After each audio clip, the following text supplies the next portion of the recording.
Hello friends, welcome in my YouTube channel Chintu का math विद्यालय। आज हम पढ़ेंगे क्लास 12वीं का मैथ हर्षरूप शर्मा की बुक से और चैप्टर 3 आव्यूह मैट्रिक्स।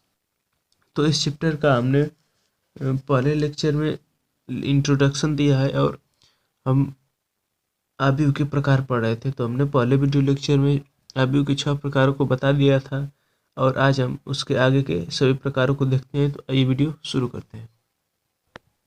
हमारा आव्यूह का जो अगला प्रकार होता है वो इकाई का तत्समक आव्यूह। तो आइए इसे देखते हैं कि जिस आव्यूह, और ये ध्यान है कि इकाई का तत्समक आव्यूह सिर्फ एक वर्ग आव्यूह को होता है। तो इसको यदि इसकी परिभाषा देखेंगे तो लिखेंगे जिस वर्ग आव्यूह, जिस वर्ग आव्यूह के मुख्य विकर्ण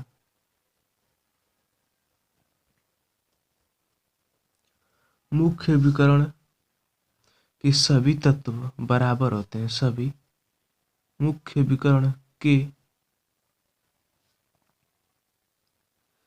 सभी तत्व इकाई होते हैं। कहने का तो एक होते हैं, इकाई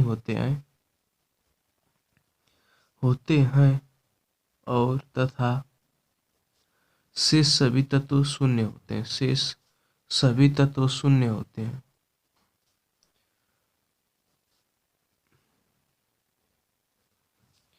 शून्य होते हैं ऐसे आव्यूह को इकाई का तत्समक आव्यूह कहते हैं। ऐसे आव्यूह को इकाई का तत्समक आव्यूह कहते हैं। तत्समक आव्यूह कहते हैं।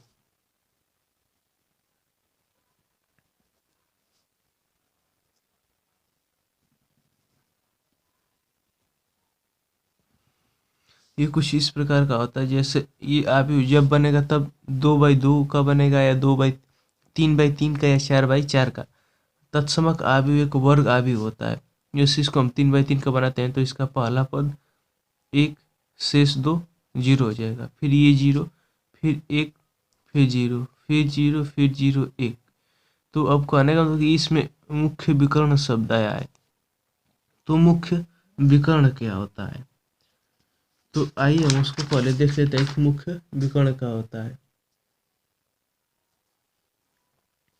जैसे हमने एक ये वर्ग आव्यूह बना दिया, तो जैसे हम आयत या क्षेत्रमिति पढ़ते हैं तो उसमें आयत का जैसे विकर्ण होता है, इन दो आमने सामने के कोनों को मिला देते हैं तो एक विकर्ण बन जाता है और इसमें भी एक विकर्ण बन जाता है। उसी प्रकार ये वर्गाकार होता है। तो कल्पना कीजिए कि हमने ये वर्ग बना दिया। इस वर्ग में हम विकर्ण खींचते हैं तो क्या करते हैं कि इसके सामने वाले कोने से इसको मिला देते हैं, इसके सामने वाले कोने से इसको मिला देते हैं। तो उसी प्रकार इसमें यदि विकर्ण की बात की जाए तो यदि इसको हम इस प्रकार मिलाते हैं तो ये हमारा एक विकर्ण बनता है। इसी को मुख्य विकर्ण कहते हैं अथवा आव्यूह का मुख्य विकर्ण कहते हैं। और इसमें 2 विकर्ण बनते हैं तो एक इस प्रकार भी हमारा बनता है, लेकिन इसमें मुख्य विकर्ण उस विकर्ण को कहते हैं जो बाएं साइड के ऊपरी, जैसे बाएं हाथ के ऊपरी सिरे से शुरू होकर दाएं हाथ के निचले सिरे तक खत्म हो जाए तो उसे मुख्य विकर्ण कहते हैं। तो यहाँ हमारा ये बाएं साइड है और इसका ऊपरी सिरा, तो ऊपरी सिरा यहाँ है और फिर दाहिना हाथ इधर रहेगा और इसका निचला सिरा ये रहेगा। तो यहाँ से लेकर हमने इस प्रकार ये चिन्ह खींच दिया, लाइन खींच दिया। तो इसी में जो हमारे 3 तत्व आ गए, इसी को हम मुख्य विकर्ण के तत्व कहते हैं। और जिस वर्ग आव्यूह के मुख्य विकर्ण के तत्व इकाई होते हैं, एक होते हैं, उसे हम वर्ग आव्यूह कहते हैं। और सब उसके मुख्य विकर्ण के सभी तत्व एक होने चाहिए और जो शेष तत्व बचते हैं मुख्य विकर्ण के अलावा वो 0 होते हैं। और इन सभी को इकाई तत्समक आव्यूह को हम आई से लिखते हैं। इकाई तत्समक आव्यूह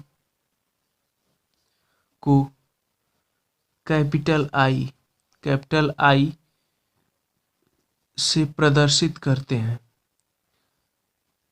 प्रदर्शित करते हैं। तो ये हमारा इकाई का तत्समक आव्यूह हो गया। फिर उसके बाद हमारा आव्यूह, पहले मुख्य विकर्ण की परिभाषा हम आपको लिख देते हैं। मुख्य विकर्ण कि मुख्य विकर्ण क्या होता है। तो मुख्य विकर्ण, प्रत्येक वर्ग आव्यूह के दो विकर्ण होते हैं, जिनमें से पहला विकर्ण वो होता है जो बाएं हाथ के ऊपरी सिरे से प्रारंभ होता है और दाएं हाथ के निचले सिरे तक होता है, मुख्य विकर्ण कहलाता है। जैसे हमने उसमें बनाया है कि जैसे हम वर्ग आव्यूह का सिर्फ ही होता है, वर्ग आव्यूह में विकर्ण होते हैं और किसी आव्यूह में नहीं होते हैं। तो जैसे हमने एक 2x2 का बनाते हैं, ये 0 हो जाएगा, ये 1 हो जाएगा।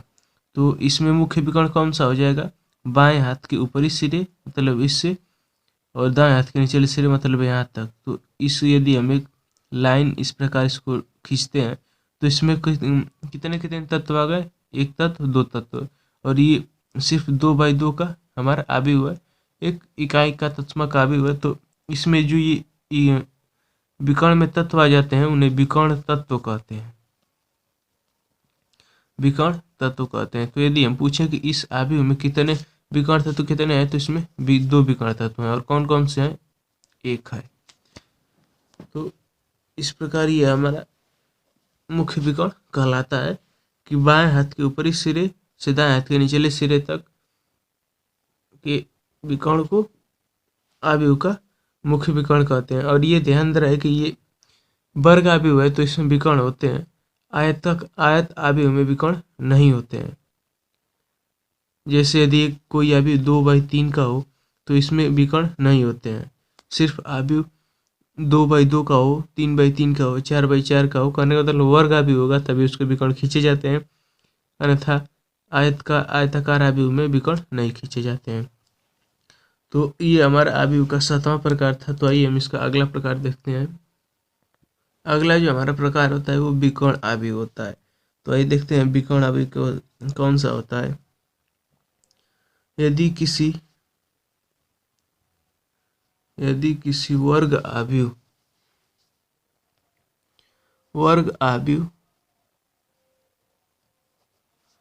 के मुख्य विकर्ण के तत्वों को छोड़कर शेष सभी तत्व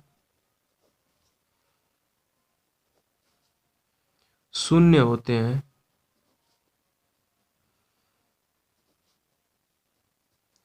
तो ऐसे आव्यूह को विकर्ण आव्यूह कहते हैं।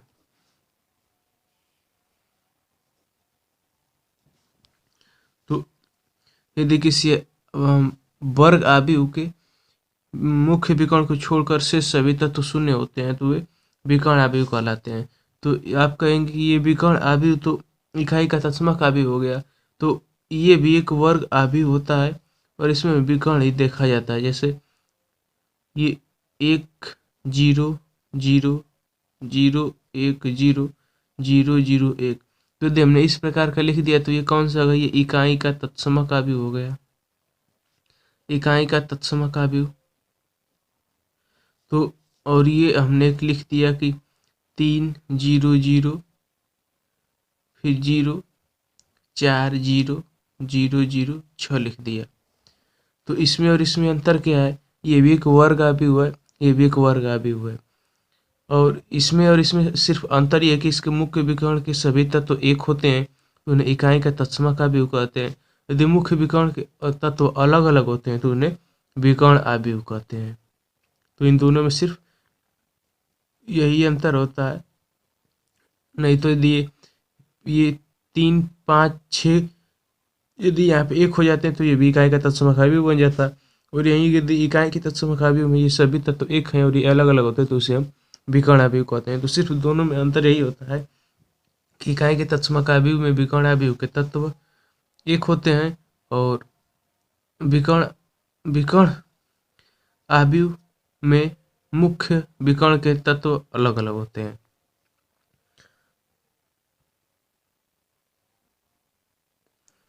तो ये हमारा आव्यूह की आपको विकर्ण आव्यूह समझ में आ गया होगा। अब इसका अगला प्रकार देख लेते हैं, नौवां अदिश आव्यूह। जो हमारा नवा प्रकार होता है वो होता है अदिश आव्यूह।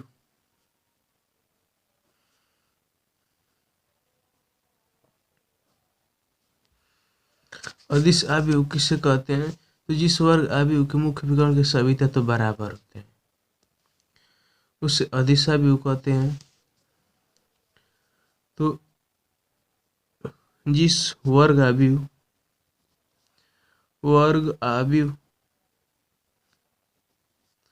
के मुख्य विकर्ण के सभी तत्व बराबर होते हैं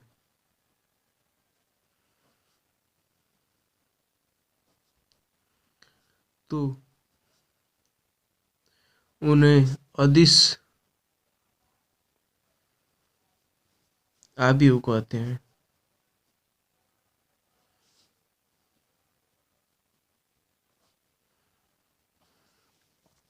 उदाहरण के लिए जैसे हम एक ले लेते हैं कि एक आव्यूह 4 0 सिर्फ 2/2 क्रम लिखते हैं, 2 4।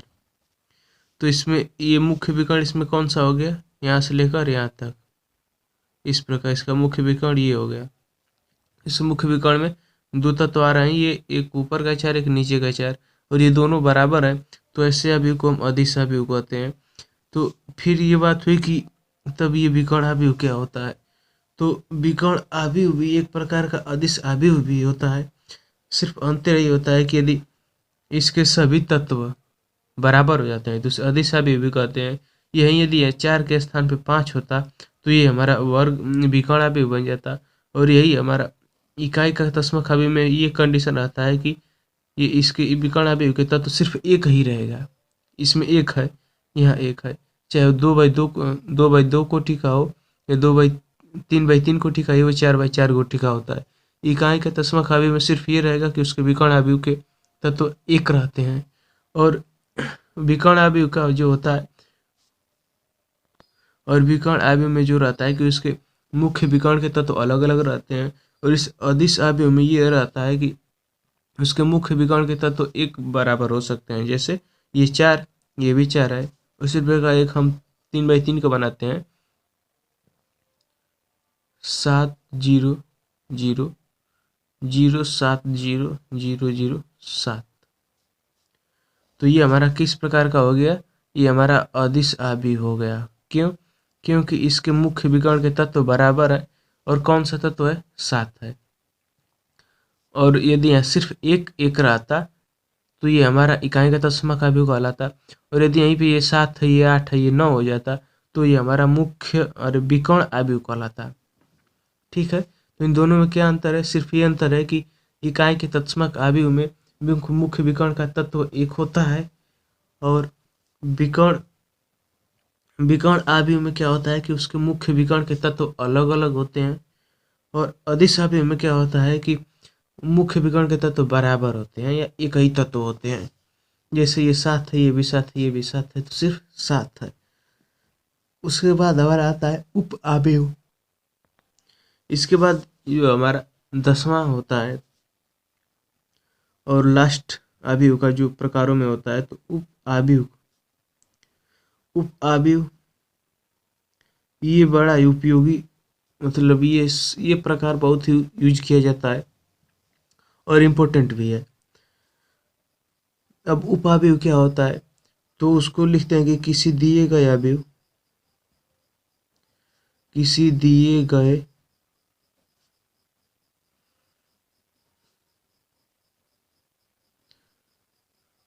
आव्यूह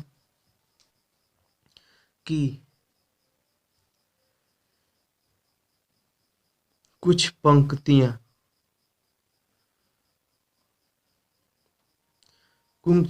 पंक्तियों तथा स्तंभों को छोड़ देने से, स्तंभों को छोड़ देने से जो आयु प्राप्त होता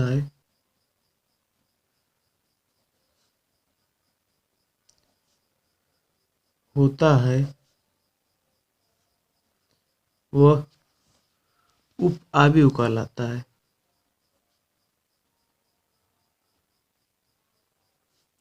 उप आयु कहलाता है। अब ये उप आयु किसी एक तत्व के लिए अब उसका अलग अलग उप आयु बनता है। जैसे कि यदि हम यहाँ पे एक आयु लिख देते हैं 0, 5, 6, 7, 8, 9, 1, 2, 3, तो ये हमारा एक आयु है और ये उप आयु नहीं, सिर्फ एक ये आयु है।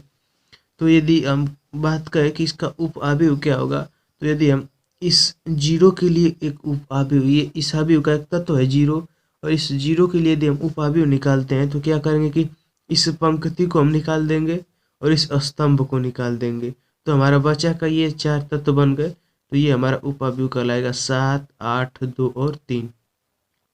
ये एक हमारा उप आयु हो गया। तो ये आयु किसके लिए हमने निकाला? 0 के लिए निकाला।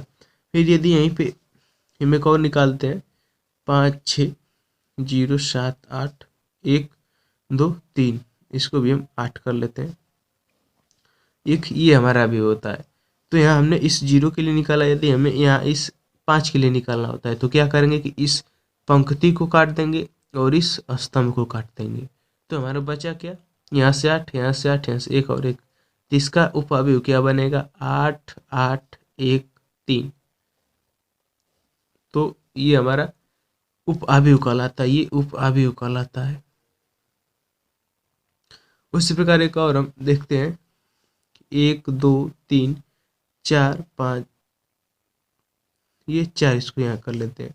यदि यहाँ हम निकालते हैं कि उप आयु, या सपोज कीजिए कि हम 3 का उप आयु निकालते हैं, तो 3 के लिए क्या करेंगे कि जिस तत्व का निकालेंगे उसकी पंक्ति और स्तंभ को कैंसिल कर दिया जाता है। तो इसका पंक्ति कौन सा हो गया? ये पंक्ति, तो इसको कैंसिल कर देंगे और इसका स्तंभ ये हो जाएगा। तो इसका उप आयु क्या हो जाएगा?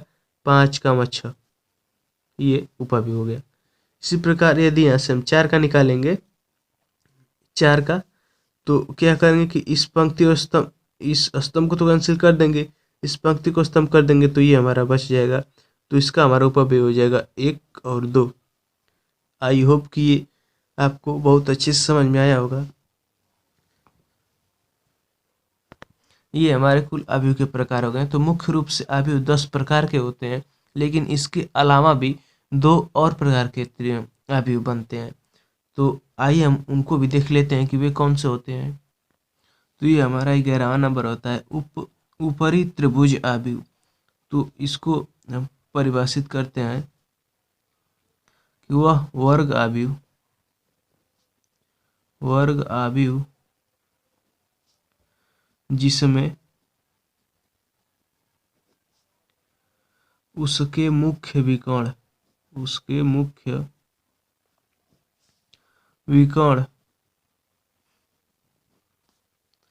के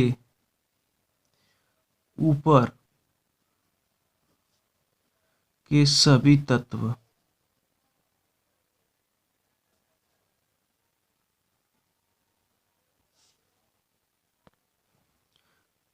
विकर्ण के ऊपर नहीं, ये नीचे होता है।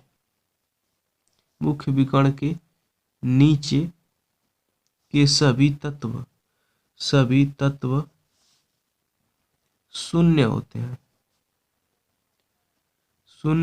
हैं, ऊपरी त्रिभुज आयु कहलाता है।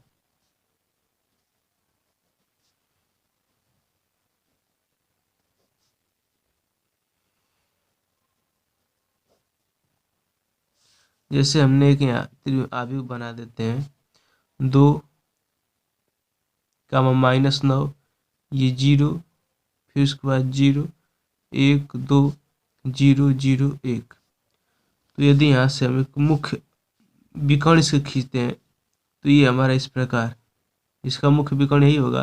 तो इस मुख्य विकर्ण के नीचे तत्व कौन, 1 2 3, और ये तीनों कौन से हैं, शून्य है। तो यही हमने बताया कि वह वर्ग अवयव जिसमें उसके मुख्य विकर्ण के नीचे के सभी तत्व शून्य होते हैं। तो ये मुख्य विकर्ण है, इसके ऊपर का ये है और उसके नीचे का ये है। तो इसके ऊपर ये शून्य है लेकिन सभी तत्व शून्य होने चाहिए। मुख्य विकर्ण के नीचे के सभी तत्व शून्य है, तो इसलिए इसे ऊपरी त्रिभुज त्रिभुज अवयव कहते हैं। ये अपने नाम से एकदम अपोजिट होता है क्योंकि ऊपरी का है और इसके नीचे के सभी तत्व शून्य होते हैं। उसी प्रकार इसका अगला जो प्रकार होता है वो होता है कि निम्न निम्न त्रिभुजीय अवयव। निम्न त्रिभुजीय अवयव तो सेम इसी प्रकार ये भी होता है। ये ऊपरी है तो इसका नीचे के तत्व शून्य है, और ये निम्न है तो इसके ऊपर के तत्व शून्य होंगे। तो वह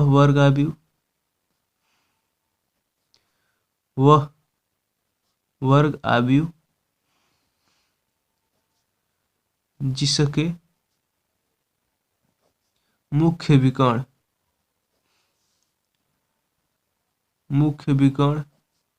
के ऊपर के सभी तत्व शून्य होते हैं। सभी तत्व शून्य होते हैं।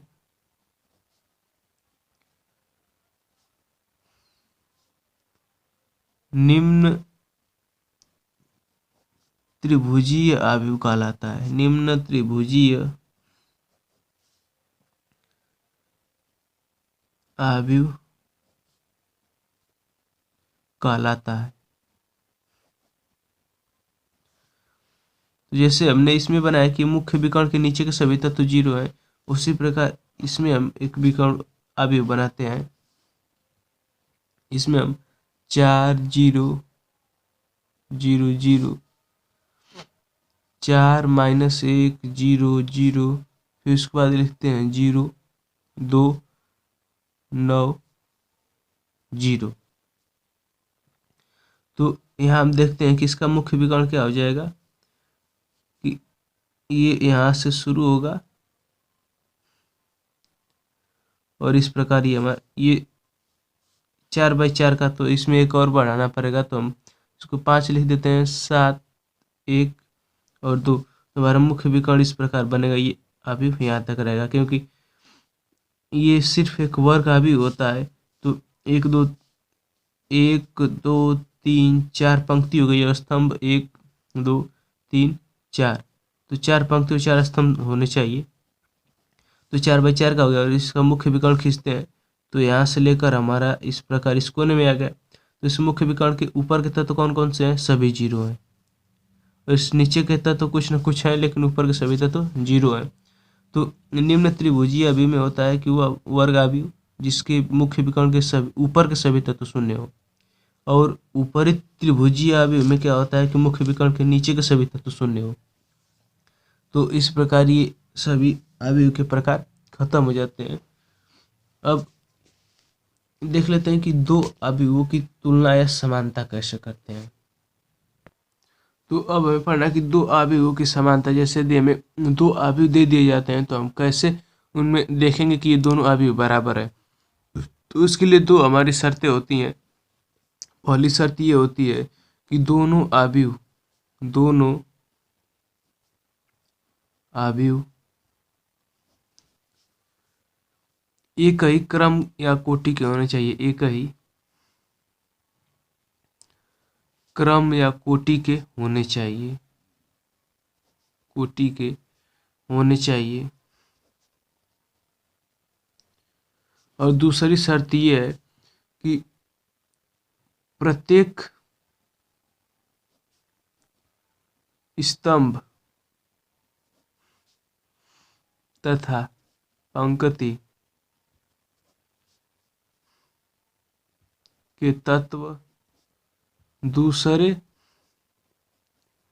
अवयव के प्रत्येक स्तंभ तथा पंक्ति के संगत तत्व के बराबर होने चाहिए। स्तंभ तथा पंक्ति के संगत तत्व बराबर होने चाहिए।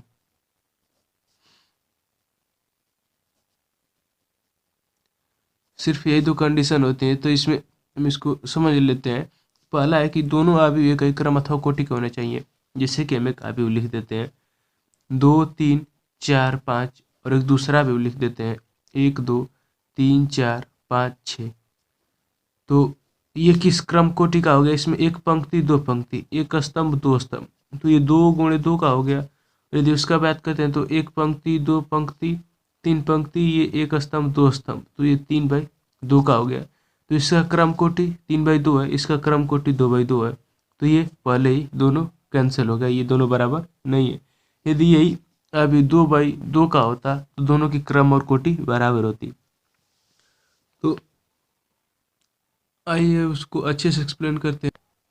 यहाँ हम एक अवयव लिखते हैं 2 1 2 3 4। दूसरा अवयव हम लिख देते हैं कि 1 2 3 4। तो इसका भी ये कितने क्रम कोटि का हो गया? इसमें एक पंक्ति दो पंक्ति, स्तंभ एक स्तंभ, ये दो स्तंभ, इसमें भी एक पंक्ति दो पंक्ति, एक स्तंभ दो स्तंभ, ये भी 2/2 का हो गया और यहाँ भी 2/2 का हो गया। तो ये तो पहली शर्त बताई गई थी। दूसरी शर्त ये बताई गई कि उसके प्रत्येक स्तंभ और पंक्ति के संगत तत्व बराबर होना चाहिए। संगत कहने का मतलब कि ये कौन से तत्व है? ये पहली पंक्ति पहला स्तंभ का है, तो इसमें भी पहली पंक्ति पहला स्तंभ का तत्व देखेंगे तो ये पहली पंक्ति पहला स्तंभ का तत्व 1 है, तो इसमें भी ये इसका संगत ये है और ये 1 इसके बराबर है। फिर इसमें देखते हैं कि ये पहली पंक्ति और दूसरे स्तंभ का तत्व है। यहाँ देखेंगे कि ये पहली पंक्ति इसका दूसरा स्तंभ ये है, तो ये इसका संगत है और ये दोनों बराबर है। और ये इसको देखेंगे तो ये दूसरी पंक्ति पहले स्तंभ का तत्व है और इसमें देखेंगे कि दूसरी पंक्ति पहले स्तंभ का ये भी बराबर है और इसका संगत है। और इसमें देखते हैं कि ये दूसरी पंक्ति दूसरे स्तंभ का है, तो इसमें भी देखेंगे कि दूसरी पंक्ति दूसरे स्तंभ का भी बराबर है, तो ये इस 4 का संगत 4 है और दोनों बराबर है। तो इस प्रकार हम कहेंगे कि ये दोनों अवयव बराबर है और ये दोनों बराबर अवयव कह दिए जाते हैं। तो अब इनका प्रयोग कैसे होता है? जैसे कि ये हमारे अवयव के सभी जो गुण धर्म हमने सीख लिया, तो अब एक उदाहरण देखते हैं। उदाहरण के लिए कि ये जो अवयव की समानता बताई गई है ये किस काम में यूज जाता है। जैसे हमें एक सवाल दे दिया जाता है x + 1 5 4 y - 2 बराबर है अवयव 3 5 4 और 3 के। ये कह दिया गया कि ये दोनों अवयव बराबर है। तो अभी ऐसा सवाल दे दिया जाएगा और फिर उसमें पूछा जाएगा कि इसमें x और y का मान बताइए। तो यहाँ हम अवयव की समानता का प्रयोग करेंगे। जैसे पहले देखेंगे कि ये दोनों अवयव 2/2 का है और ये भी 2/2 का है और बीच में बराबर चिन्ह लगा दिया गया है, तो कहने का मतलब कि ये दोनों बराबर अवयव है। तो अब संगत तत्वों की तुलना कर देंगे। तो यहाँ से हम लिखते देते हैं कि संगत, इसको इस प्रकार लिख देते हैं, चूंकि दोनों अवयव